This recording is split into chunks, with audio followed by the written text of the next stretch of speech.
किस्से कहानियाँ with motivation channel में आपका बहुत बहुत स्वागत है।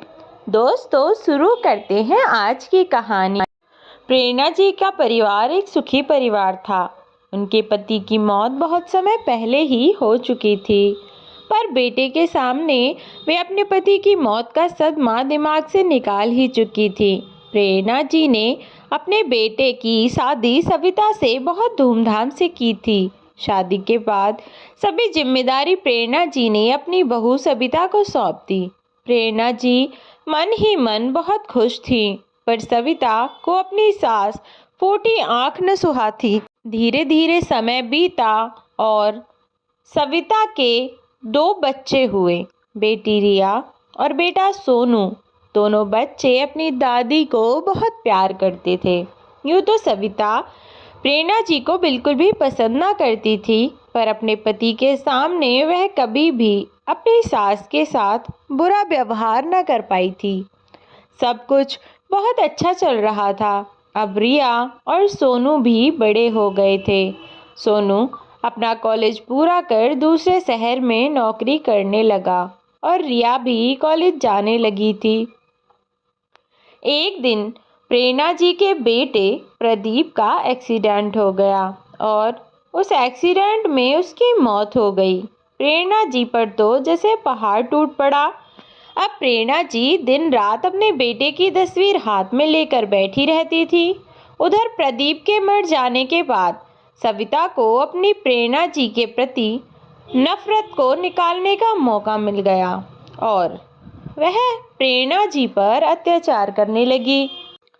वहीं सोनू अपने पिता की अंत्येष्टि संस्कार के बाद अपनी नौकरी पर वापस चला गया और घर में केवल सविता, उसकी बेटी और उसकी सास बाकी रह गई थीं।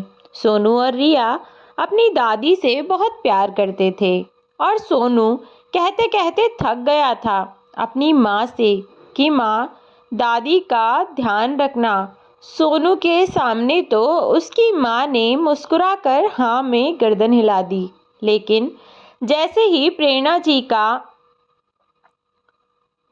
जैसे बुरा समय शुरू हो गया था, सविता ने अपनी सास को जैसे पागल करने की ठान ली थी और उसने इसके लिए शुरुआत कर दी। आज रिया अपने कॉलेज से जब वापस आई तो उसके साथ उसका दोस्त विक्की भी घर आया था। सविता और रिया विक्की से बात कर ही रही थी कि तभी अचानक से सविता की सास प्रेरणा जी अंदर भागती हुई आई और प्रदीप प्रदीप कहकर विक्की से चिपट गई।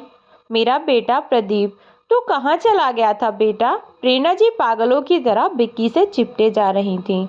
विक्की और रिया अपनी दादी के इस बर्ताव को देखकर कुछ समझ ही नहीं पा रहे थे कि रिया की दादी को आखिर हुआ क्या है, और प्रेरणा जी के इस बर्ताव से सविता का गुस्सा 7वें आसमान पर चढ़ चुका था और विक्की बेचारा कुछ समझ ही नहीं पा रहा था कि आखिर उसके साथ हो क्या रहा है।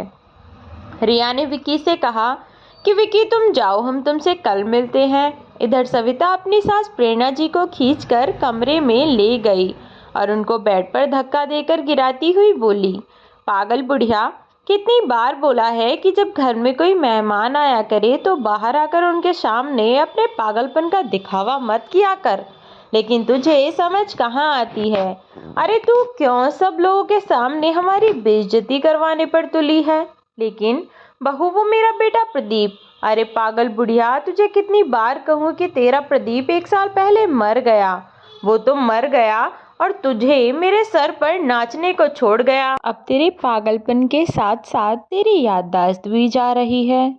कब तू मरे तो हमारी जान छूटे, पता नहीं कब तक तेरा बोझा हमें ढोना पड़ेगा।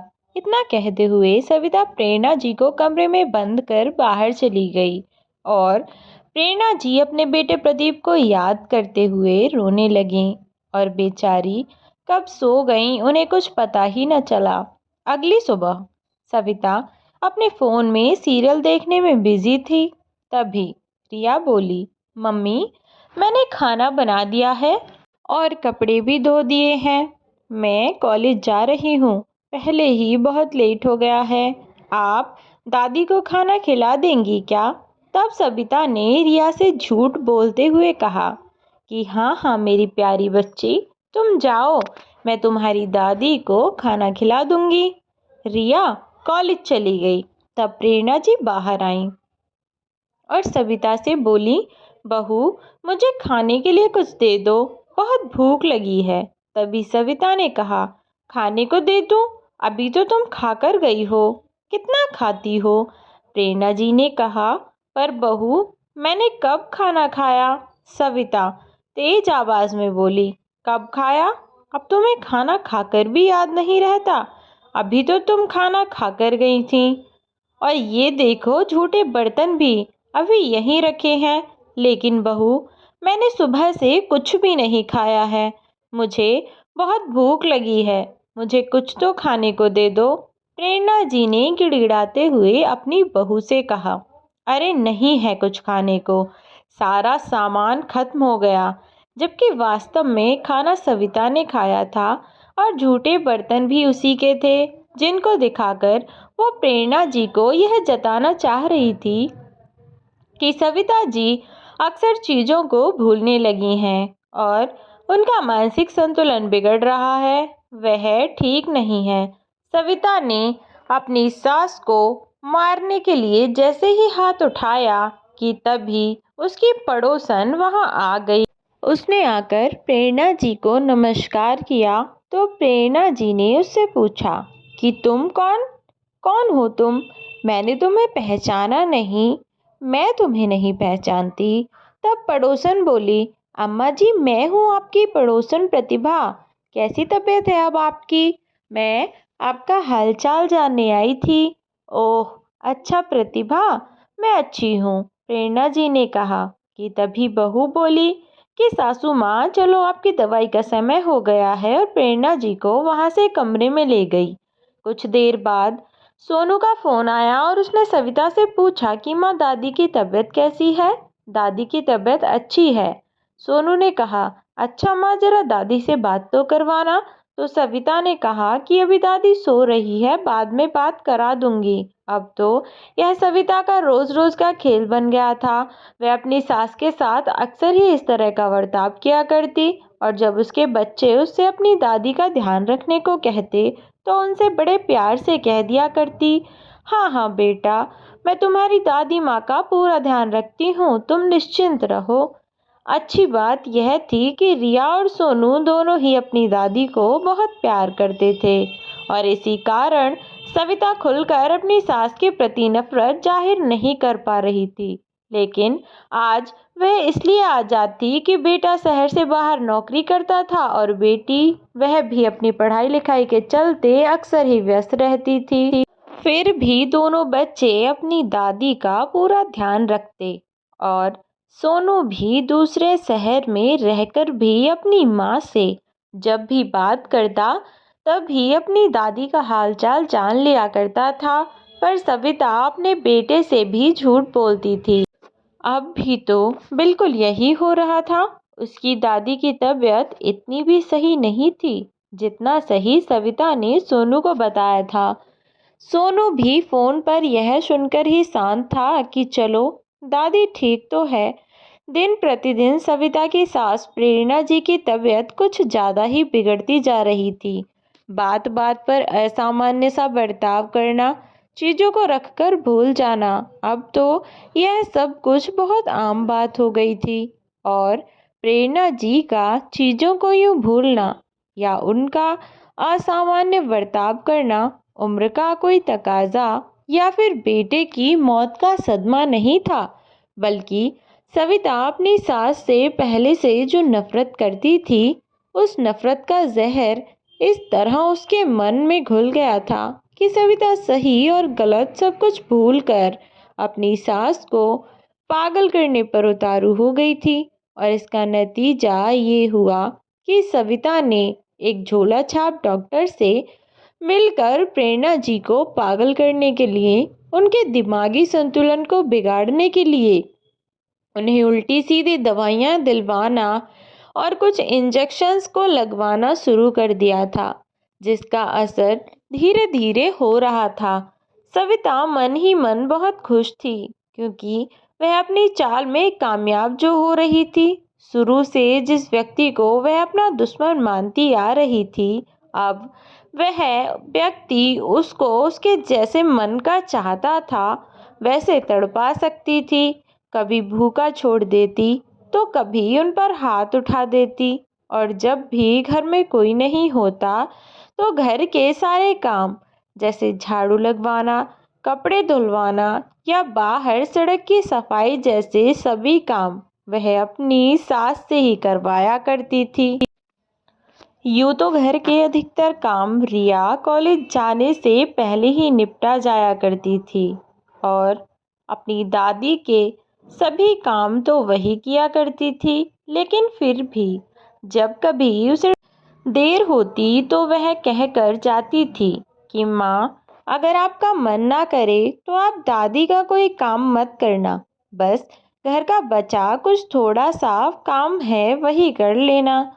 और एक बार रिया घर से निकल जाती तो बस फिर तो सबिता अपनी सास को नौकरानी बना दिया करती थी और खुद बैठी बैठी हुक्म चलाती रहती थी। और यह सब करके और अपनी सास की बिगड़ती हालत देखकर वह बड़ी खुश थी, जबकि सोनू और रिया को इस बात का बिल्कुल भी अंदाजा नहीं था। इंजेक्शन लगने के बाद प्रेरणा जी सब भूलने लगती और पागलों की तरह हरकत करने लगती। उनको बिल्कुल दौरा सा पड़ता और वे सब कुछ भूल जाया करती। दिन बीत रहे थे और एक दिन प्रेरणा जी बाहर बगीचे में घूमने निकल गईं। रिया भी कॉलेज गई हुई थी।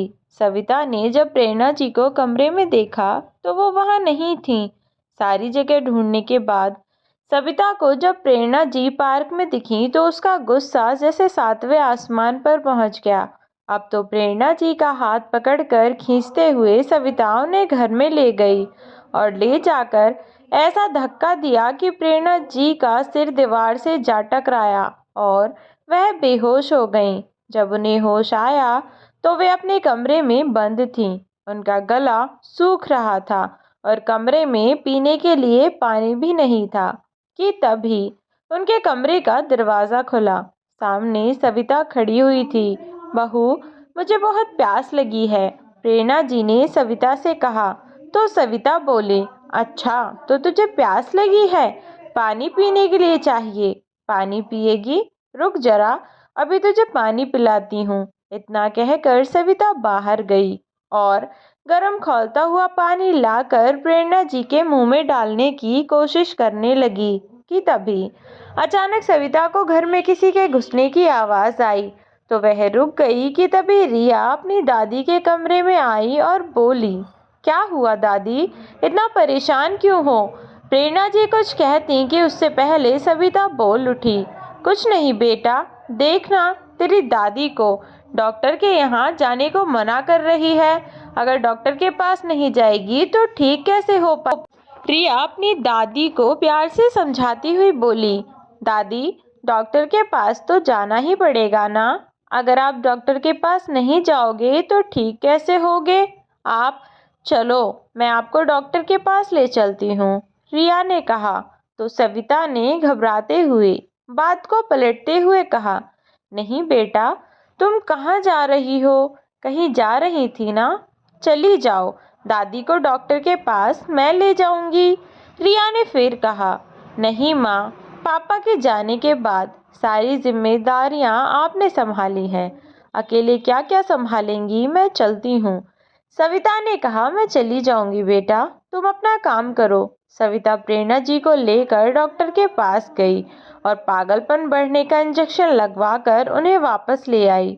रात को जब सब सोए हुए थे तब प्रेरणा जी के चिल्लाने की आवाज़ सविता तक पहुंची। तो प्रेरणा जी जोर जोर से चिल्ला रही थी, मुझे यहाँ से जाना है, मुझे यहाँ से जाना है, मुझे यहाँ से जाना है।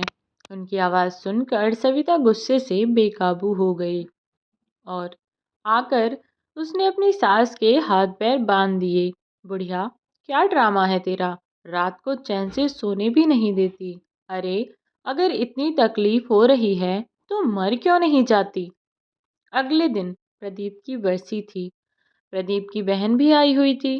प्रेरणा जी अपने कमरे से आईं तो प्रदीप की तस्वीर पर चढ़ा हार देख वो अपना आपा खो बैठी थीं और जोर जोर से चिल्लाने लगीं कि मेरा बेटा जिंदा है, मेरा प्रदीप जिंदा है। यहाँ तक कि उन्होंने अपनी बेटी को भी पहचानने से इनकार कर दिया। जब उसने ज़्यादा कोशिश की याद दिलाने की तो प्रेरणा जी ने उसे धक्का दे दिया। अब बेचारी रिया की बुआ अपनी माँ का ऐसा हाल देखकर दुखी होकर वहाँ से चली गई। इधर मन ही मन सविता बहुत खुश हो रही थी क्योंकि उसके दिए इंजेक्शन का असर उसे अपनी सास पर दिखाई दे रहा था और उसकी सास ने अब उसकी ननद के सामने ऐसा बर्ताव किया था। इसका मतलब कि अब रिश्तेदारों के सामने जब वह ये सब कराएगी तो सब लोग उसकी सास को पागल मान लेंगे और फिर तो उनकी किसी भी बात पर कोई यकीन नहीं करेगा। तभी यह सब सोचकर खुश होती हुई सविता रात को अपने कमरे में आई और प्रदीप की तस्वीर के सामने खड़ी होकर बोली, प्रदीप, ये तुमने ठीक नहीं किया। तुम अपनी माँ और बहन को छोड़कर चले गए। देखा नहीं तुमने आज तुम्हारी बहन भानुमति तुम्हारी माँ की हालत देखकर कैसे दुखी हो रही थी। तुम फिर भी उन्हें छोड़कर चले गए। अरे किसके भरोसे तुम उन्हें छोड़ गए, जरा ये तो बताओ मुझे। मेरे भरोसे? तुम्हें क्या लगा तुम्हारा बोझ मैं उठाऊंगी? अरे तुम मर्दों को आखिर क्या लगता है कि औरत कोल्हू का बैल है, बस शादी करते ही सारी जिम्मेदारियां उस पर लाद देते हो तुम लोग। लो खीर खाओ, शर्मा क्यों रहे हो? इतना कहकर सविता पागलों की तरह जोर जोर से हंसने लगी। अच्छा, तुमने तो खीर खा ली, अब तुम्हारी माँ की बारी है। उस बुढ़िया को मैं खीर खिलाऊंगी और अब उस बुढ़िया को मैं कैसे पागल करती हूँ यह देखना तुम अब, और अपने ऊपर से इस बोझ को कैसे कम करती हूँ देखना तुम ज़रा। एक हफ्ते बाद सविता प्रेरणा जी को फिर से उस डॉक्टर के पास लेकर गई। उस समय उसने प्रेरणा जी की आंखों पर पट्टी बांध रखी थी। जब उसने उनकी आंखों की पट्टी खोली तो प्रेरणा जी ने खुद को एक बंद कोठरी में पाया जहां वह डॉक्टर पहले से ही मौजूद था। प्रेरणा जी उसको देखकर जोर जोर से चिल्ला रही थीं, कोई मुझे बचाओ, कोई मुझे बचाओ।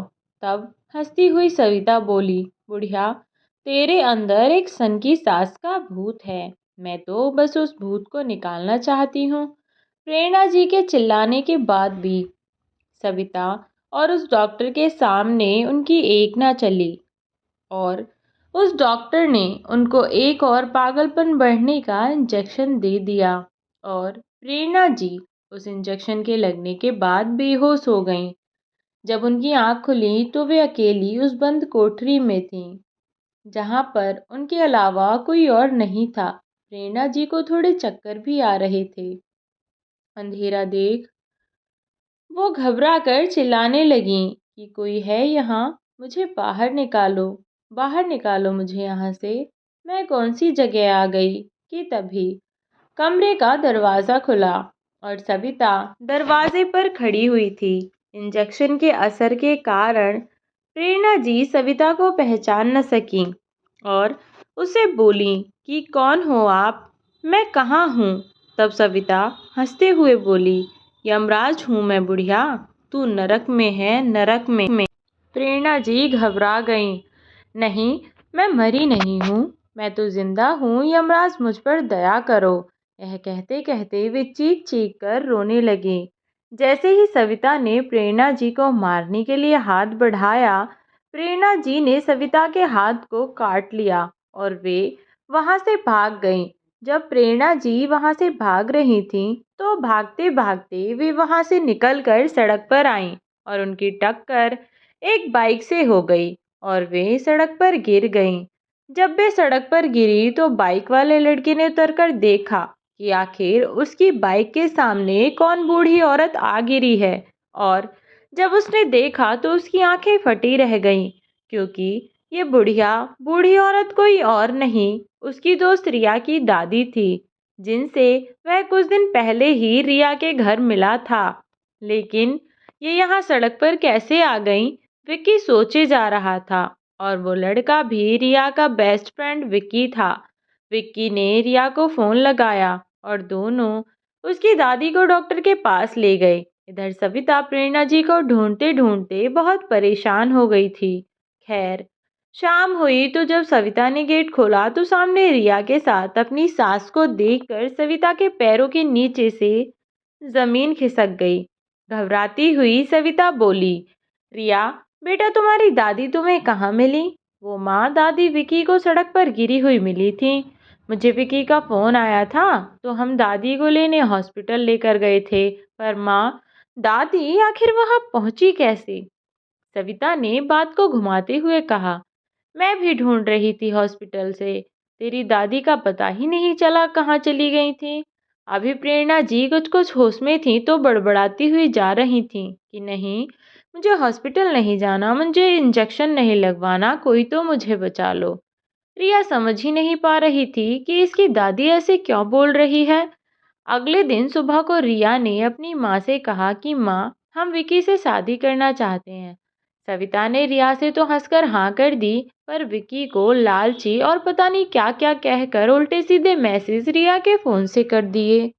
अगले दिन सुबह रिया को विकी की माँ से मिलने जाना था तो रिया बहुत खुश होकर घर से गई। लेकिन उसे क्या पता था कि रिया के फ़ोन से मैसेज रिया ने नहीं, उसकी माँ ने किया है। जब शाम को रिया वापस आई तो वह बहुत उदास थी, क्योंकि विक्की ने गुस्से में ना तो फ़ोन उठाया और ना ही रिया से बात की। रिया इस बात से बहुत परेशान थी और घर आकर उसकी माँ सविता ने उससे पूछा कि क्या बात हुई बेटा, क्यों उदास है? तो उसने बताया कि माँ, विकी ने सुबह से फ़ोन ही नहीं उठाया है, ना बात की है। सविता तो सब कुछ जानती थी, क्योंकि सारा किया कराया उसी का था। फिर भी वह अच्छी बनकर रिया से बोली, देखा बेटा, ये लड़के होते ही ऐसे हैं। चलो, तुम परेशान मत हो, अब चाय पी लो और मैं तुम्हारे लिए नाश्ता बना कर लाती हूँ। रिया बैठी हुई चाय पी रही थी तो उसको अचानक से कुछ खटखटाने की आवाज़ आई। जब उसने गौर से सुना तो ये आवाज़ उसकी दादी के कमरे से आ रही थी। उसने जब दरवाज़ा खोलकर देखा तो उसकी दादी अंदर जंजीरों से बंधी हुई पड़ी थी। वह उसे कुछ कहती तो उससे पहले सविता वहां पहुंच गई और ड्रामा करने लगी कि दादी ज़्यादा परेशान कर रही थी, इसलिए ये करना पड़ा। अब रिया बिन कुछ कहे वहां से चली गई तो सविता की जान में जान आई। उसे लगा कि रिया उसकी बातों में आ गई है, लेकिन ऐसा नहीं था जैसा सविता सोच रही थी। दरअसल रिया अपने कमरे में गई तो उसकी आंखों के आगे उसकी दादी का चेहरा घूमता रहा और वह अपनी दादी की बातों को सोचने लगी। जब उसने अपनी दादी की सारी बातों को सोचा तो उसे एहसास हुआ कि उसकी दादी अक्सर ही के पास जाने से मना कर पहले भी जब एक बार उसकी माँ डॉक्टर के पास ले जा रही थी तब भी उसकी दादी मना कर रही थी। और जब रिया ने कहा कि मैं डॉक्टर के पास ले जाती हूँ दादी को तो उसकी माँ ने उसे मना कर दिया था। फिर यह सोचने लगी, या फिर डॉक्टर के पास जाने से माँ को क्या परेशानी थी और माँ क्यों नहीं चाहती कि उसके अलावा और कोई भी डॉक्टर के पास लेकर दादी को चला जाए। आखिर ऐसा क्या राज है जो अभी तक हम सभी नहीं जानते। इन्हीं सब सवालों के साथ सोते सोते कब रिया सो गई उसे पता ही न चला। जब वह सुबह उठी तो देखा कि विकी का मैसेज आया हुआ था, जिसमें विकी ने लिखा था, रिया, मुझे नहीं पता था कि तुम मुझे इतना गलत समझती हो। मुझे तुम्हारे पैसे से कोई मतलब नहीं है। मैं तो तुमसे सचमुच शादी करना चाहता हूँ। मुझे तुम्हारे पैसे का कोई लालच नहीं है और ना ही मुझे तुम्हारी मम्मी से किसी भी तरह की कोई मांग है। मुझे तो केवल तुमसे शादी करनी है। मैं नहीं जानता था कि तुम मेरे बारे में इतना गलत सोचती हो रिया। इन सब मैसेज को देखकर रिया को कुछ समझ नहीं आया। और उसने तुरंत ही विकी को फ़ोन लगाया और उससे बात करनी चाहिए। एक दो बार तो विकी ने फ़ोन नहीं उठाया, लेकिन फिर अपने एक दोस्त के फ़ोन से रिया ने फ़ोन मिलाया तो विकी ने झट से फ़ोन उठा लिया। अब रिया ने विकी से बात की और उसे उस मैसेज के बारे में जानना चाहा कि आखिर विकी ने ऐसा मैसेज क्यों किया है, क्योंकि रिया ने तो कुछ किया ही नहीं था। फिर विकी ने उसे ऐसा क्यों कह रहा था कि रिया उसे गलत समझती है। इस सवाल का जवाब ढूंढने के लिए रिया ने विकी से बात की। तब रिया को विकी ने वह मैसेजेस भेज दिए जो कि रिया के फ़ोन से उसकी माँ ने विकी को भेजे थे। रिया यह सब देखकर पहले तो चौंक गई कि आखिर मेरे फ़ोन से मैसेज कौन कर सकता है, और जब उसने मैसेज का समय देखा तो वह समझ गई कि इस वक्त तो घर पर केवल मैं और माँ ही थे और दादी थी। पर दादी की हालत तो ऐसी है कि वह कुछ नहीं कर सकती। इसका मतलब माँ ने यह सब किया है। यह सब सोचकर रिया कुछ परेशान तो थी, लेकिन उसने विकी को सब कुछ बता दिया और उन दोनों की गलतफहमी दूर हुई। अब रिया ने अपने भाई सोनू से फ़ोन पर बात की और उसे उस चीज़ के बारे में बताया जिसका उसे शक था। उसने अपने भाई सोनू को फ़ोन किया और बताया कि कैसे उसकी माँ ने पहले शादी के लिए हाँ कर दी और फिर बाद में विकी और रिया के बीच गलतफहमी पैदा कर दी, और यह कोई बड़ी बात नहीं थी। रिया ने फ़ोन पर अपने भाई से कहा, भैया, मुझे इस बात का अफसोस नहीं है कि माँ ने मेरे साथ क्या किया, लेकिन मुझे कुछ ठीक नहीं लग रहा भैया। दादी को शुरू से ही माँ कुछ खास पसंद नहीं करती। मुझे नहीं पता कि मुझे ऐसा क्या कहना चाहिए या नहीं कहना चाहिए, लेकिन भैया, मुझे लगता है कि कुछ तो ऐसा गलत हो रहा है हमारे घर में जो हमें नहीं पता, लेकिन हमें पता होना चाहिए। सोनू बोला, रिया, आखिर तू कहना क्या चाह रही है, मुझे साफ साफ बता। तब रिया ने अपने भाई से अपने मन की बात कही। उसे बताया कि कैसे उसकी दादी डॉक्टर के पास जाने से बचती है और उसकी माँ जबरदस्ती डॉक्टर के पास लेकर जाती है।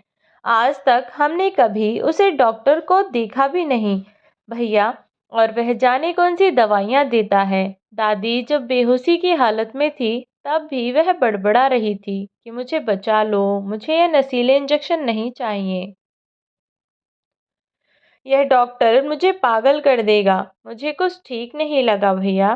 तब सोनू ने रिया को कुछ समझाया और उसे एक प्लान बताया। उसने कहा कि रिया, मैंने तुझे जो बताया है तू बिल्कुल वैसे ही करना, फिर देखना सच जल्द ही हमारी आंखों के सामने होगा। और रिया ने बिल्कुल वैसा ही किया जैसा कि उसके भाई ने कहा था। उसने जब उसकी माँ बाजार गई हुई थी तब विकी को घर बुलाकर घर में जगह जगह कैमरा फिट करवा दिए और अपनी माँ के फ़ोन को ट्रैक करवाया। आज उन्होंने देखा उनकी माँ फिर से उनकी दादी को लेकर डॉक्टर के पास जा रही थी।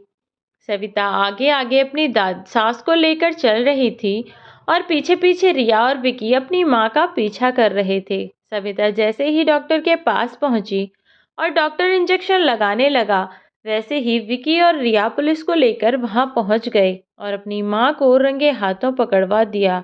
रिया और सोनू दोनों में से कोई भी ऐसा नहीं करना चाहते थे, लेकिन उनकी माँ ने कर्म ही ऐसा किया था कि उनके पास कोई और रास्ता नहीं था। सोनू और रिया ने अपनी मां को पुलिस के हवाले कर दिया और घर में लगे हुए सीसीटीवी कैमरास की मदद से उन्हें अनेकों सबूत मिल गए। दरअसल उन कैमरों की मदद से रिया को सारी सच्चाई पता चली और वह अपनी मां का पीछा करते हुए उस डॉक्टर तक पहुंच गए जो कि उसकी दादी को पागल बना रहा था। सविता के उसके कर्मों की सजा देते हुए हाथों में हथकड़ी लगवा दी। पैसे की कोई तंगी नहीं थी, बस किसी भी तरह वे अपनी दादी को बचाना चाहते थे। अंत में सविता को उसके कर्मों की सजा मिली और रिया और सोनू अपनी दादी का ध्यान रखने लगे। सोनू ने विकी से रिया की शादी करवा दी और अपना काम करने लगा।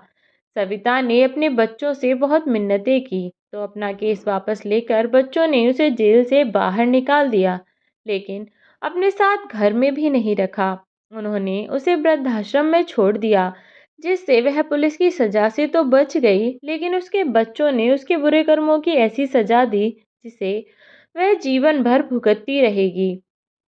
अपने बच्चों के उम्र के इस पड़ाव में दूर रहना किसी भी सज़ा से कम नहीं है और सविता के बच्चों ने उसे यही सज़ा दी। दोस्तों, रिया और सोनू ने अपनी माँ सविता के साथ सही किया या गलत, आपको क्या लगता है? अपना जवाब हमें कमेंट बॉक्स में लिखकर बताएं।